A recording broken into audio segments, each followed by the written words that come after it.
and we're on step 2 of our window card, and we're going to put what's going to be behind the window, which is a pretty piece of colored paper. It costs $1 to $2 at the craft store, and to make sure that we get it the right size, we're going to turn it over. We're not going to mark on our pretty paper, we're going to mark on the back side. So take a pencil and trace around your heart that you already have cut out on your card, and then go ahead and cut it out. I'm going to use these nice looking scissors. I'm going to cut away from where this is a little bit larger so it'll be easier to place it inside the card.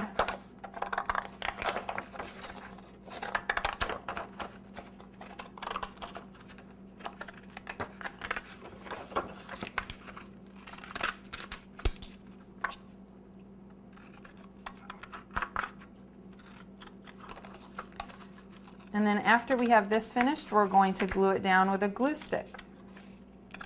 Make sure to not give kids too much leverage on the glue stick because they'll go a little crazy and it'll get everywhere. So just crank it up just a little and go ahead and put it on the back side of your paper. And we're going to stick it in here. So just make sure to look and make sure that it's going to cover it up. And then go ahead and stick it down and give it a little time to dry. And you've got that step done.